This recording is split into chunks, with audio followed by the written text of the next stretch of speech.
Friends, welcome back to my YouTube channel. আশা করি তোমরা সবাই ভালো আছো। তো আমিও ভালো আছি। তো আজকে আমরা এসেছি অল্প জলের ভিডিও বলতে ব্লগ বানাতে।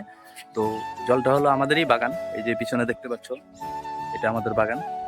তো এখানে দেখতে পাচ্ছ জল কতটা বেড়ে গিয়েছে। তো আর অল্প ঘুরে ঘুরে দেখাবো আমাদের বাড়ির ওই সাইডটাতে, স্কুলের সামনে ওই দিকটাতে।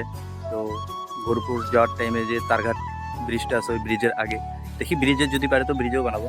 তো তোমরা ভিডিওটাতে কন্টিনিউ থাকো, দেখতে থাকো, আশা করি ভালো লাগবে। তোমরা দেখতে পাচ্ছ কত জল হয়েছে, তো জল বেড়েই চলেছে। তো আরও ওইদিকে গিয়েও তোমাদেরকে দেখাবো কত জল। এটা আমাদের বাগান, দেখতে পাচ্ছ আমাদের বাড়ির যাওয়ার রাস্তাটা কাদা দিয়ে কি অবস্থা। এখান দিয়ে গাড়ি নিয়ে যাওয়া যায় না, ওই জন্য এখানে গাড়ি রেখে বাড়িতে গেছি। তো বাড়ি গিয়ে তোমাদেরকে তো দেখালামই ভিডিওটা, জলের কি অবস্থা। তো আরও ওই দিকটা যেয়ে সামনে গিয়ে আরও ভিডিও বানাবো, এদিকে যেয়ে দেখি আগে, গাড়িটা নিয়ে যাব। তো তোমাদের সাথে দেখা হচ্ছে রাস্তায় গিয়ে, আরও সেখানে গিয়ে আরও ভিডিও হবে, তোমরা দেখতে থাকো। তোমাদেরকে বলেছিলাম স্কুলের কথা, তো এটা সেই স্কুলটার সামনে জল হয়েছে। এটা দেখতে পাচ্ছ জলের কি অবস্থা। এখানে জল বের হওয়ার মতো রাস্তা নেই, কারণ এটাই আমাদের মেন রোড।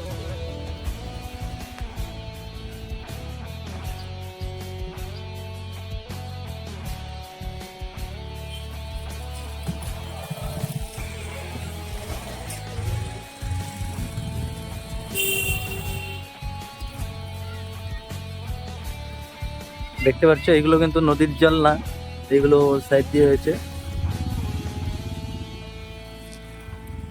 আমি রাস্তায় দাঁড়িয়েছি, এটা আসলে কিন্তু তারঘাট থেকে অল্প গিয়ে, এগুলো ক্ষেতের জল। দেখতে পাচ্ছ এটা তোমরা তারঘাট ব্রিজ। তো ব্রিজের নিচে দেখো জলটা কেমন, ওই দিকটা দেখো বহুত ধার। তো জলের খুব অবস্থা খারাপ, বেড়েই চলেছে। তো ভিডিওটা আর বেশি বড় করবো না, এখন আমি বাড়ি চলে যাবো। তো ভিডিওটা যদি ভালো লাগে থাকে প্লিজ লাইক, কমেন্ট, শেয়ার করে দিও, সাবস্ক্রাইব করে দিও। দেখা হচ্ছে পরের ব্লগে। আজকের মতো টাটা।